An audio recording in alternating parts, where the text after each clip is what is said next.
আসসালামু আলাইকুম। উর্মিস কিচেন আপনাদের সবাইকে স্বাগতম জানাচ্ছি আর একটা নতুন রেসিপি উপভোগ করার জন্য। আশা করছি বরাবরের মতন আমার আজকের রেসিপিটি আপনাদের কাছে ভালো লাগবে। আজকের ভিডিওতে সহজভাবে একটি ডল কেক তৈরি করে দেখাবো। আশা করব সবার কাছে অনেক বেশি ভালো লাগবে। আমার আজকের রেসিপিটি ভালো লাগলে লাইক, কমেন্ট এবং শেয়ার করার অনুরোধ রইল। কেকটা তৈরি করার জন্য প্রথমে কেকের বেস তৈরি করে নেব। তার জন্য এখানে একটা বাটিতে রুমের স্বাভাবিক তাপমাত্রায় থাকা 2টি ডিম নিয়ে নিচ্ছি আর ডিম থেকে ডিমের কুসুম 2টি আলাদা করে নিচ্ছি।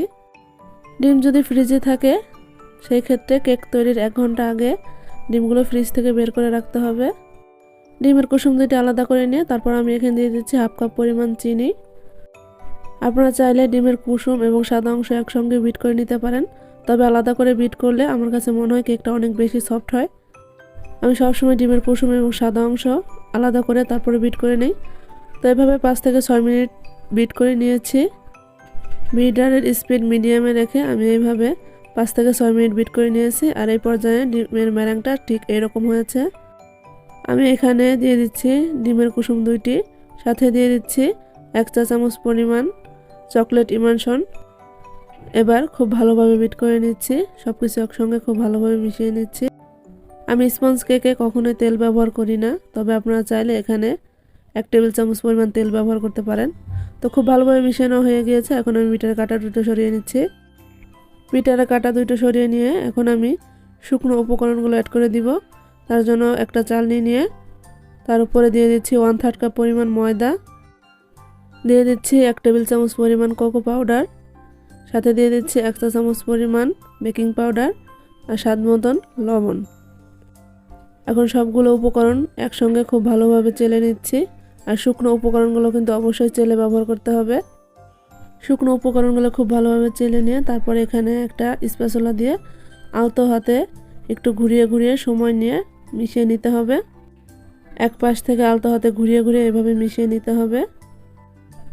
এভাবে 4 থেকে 5 মিনিটের মতন লাগবে মেশাতে। তো আমি খুব ভালোভাবে মিশিয়ে নিয়েছি। কেকের ব্যাটারটা ঠিক এরকম ঘনত্ব হবে।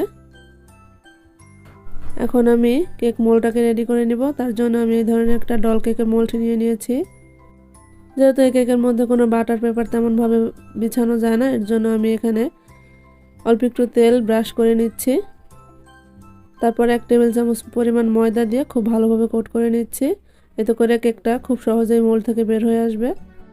এখন সম্পূর্ণ কেকের ব্যাটারটা আমি এই মোল্ডের মধ্যে নিয়ে নিচ্ছি।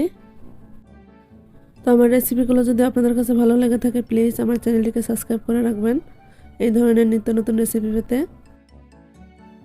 সম্পূর্ণ কেকের ব্যাটারটা আমি মোল্ডের মধ্যে নিয়ে নিয়েছি। এখন একটা শাসলিকের কাঠি দিয়ে খুব ভালোভাবে একটু ফ্লাপ করে দিচ্ছি। এতে করে কেকটা সমানভাবে বেক হতে পারবে। এখন হালকা ট্যাপ করে বেক করে নিচ্ছি। বেক করার জন্য আগে থেকে চুলায় আমি একটা নর্মাল সিলভারের পাতিল বসিয়ে দিয়েছি। 5 মিনিটের জন্য ফিট করে নিয়েছি। এখন এই কেকটাকে বেক করে নিব 40 মিনিটের জন্য। চুলার আঁচ একদম লোতে থাকবে। আমি 40 মিনিট বেক করে নিয়েছি আর দেখতে পাচ্ছেন কেকটা কিন্তু পারফেক্টভাবে তৈরি হয়ে গিয়েছে। শাসলিকের কাঠিটা একদম ক্লিয়ার হয়ে বের হয়ে এসেছে। এখন কেকটাকে আমি প্লাস্টিক র্যাপ দিয়ে ঢেকে রেখে দিয়েছিলাম, এখন সম্পূর্ণ ঠান্ডা হয়ে গিয়েছে। এখন আমি কেকটা মোল্ড থেকে বের করে নিচ্ছি। একটা ব্রেড নাইফ দিয়ে 4 সাইড আগে আলগা করে নিচ্ছি। তারপরে একটা কেক বোর্ডের উপর আমি কেকটাকে ডিমোল্ড করে নিচ্ছি। আর দেখতে পাচ্ছেন কেকের নিচের সাইডটা একটু পুড়ে গিয়েছে, তো এতে করে কোনো সমস্যা নেই। এই অল্প একটু পুরো অংশ কেটে ফেলে দিতে হবে। এই পুরো অংশটাকে কেটে ফেলে দিয়ে এখন আমি কেকটাকে স্লাইস করে নিচ্ছি। আপনাদের পছন্দ মতন আপনারা স্লাইস করে নিতে পারেন। তো এখানে আমি সম্পূর্ণ কেকটা স্লাইস করে নিয়েছি আর কেকটা কতটা সফট হয়েছে দেখতেই পাচ্ছেন। এখন আমি কেকটাকে ডেকোরেশন করে নিচ্ছি। তার জন্য বোর্ডের মধ্যে সামান্য পরিমাণ ক্রিম দিয়ে তারপর এখানে কেকের একটা লেয়ার দিয়ে সুগার সিরাপ দিয়ে আবারও ক্রিম দিয়ে কেকটাকে ডেকোরেশন করে নিচ্ছি। ভিডিওটা আমি একটু ফাস্ট করে দিয়েছি, নাহলে দেখা যাবে ভিডিওটা অনেক বড় হয়ে যাবে। এর জন্য প্রত্যেকটা কেকের লেয়ারে সুগার সিরাপ এবং হুইপ ক্রিম দিয়ে কেকটাকে কভার করে নিচ্ছি। আমার প্রত্যেকটা কেকের ভিডিওতেই আমি ডিটেলসে শেয়ার করি, তো আপনারা নিশ্চয়ই দেখে বুঝতে পারছেন। তো অল্প একটু ক্রিম দিয়ে আমি কেকটাকে ক্রাম কোটিং করে নিচ্ছি।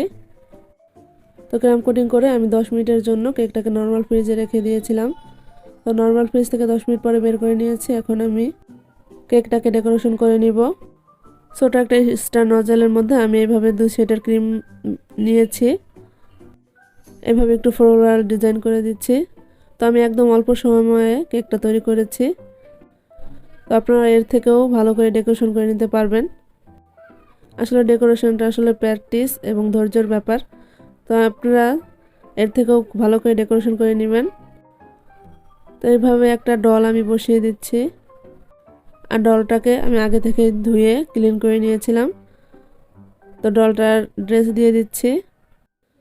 তো আমার আজকের এই ডল কেকের রেসিপি আপনাদের কাছে কেমন লাগলো অবশ্যই কিন্তু কমেন্টস করে জানাবেন। আর রেসিপিটি ভালো লাগলে লাইক, কমেন্ট এবং শেয়ার করার অনুরোধ থাকবে। আর এই ধরনের নিত্য নতুন এবং মজাদার রেসিপি পেতে অবশ্যই আমার চ্যানেলটিকে সাবস্ক্রাইব করে রাখবেন। আর যারা পেজ থেকে দেখছেন অবশ্যই আমার পেজটিকে ফলো করবেন। আজকের মতো এখানেই বিদায় নিচ্ছি। দেখা হবে পরবর্তী কোনো রেসিপিতে।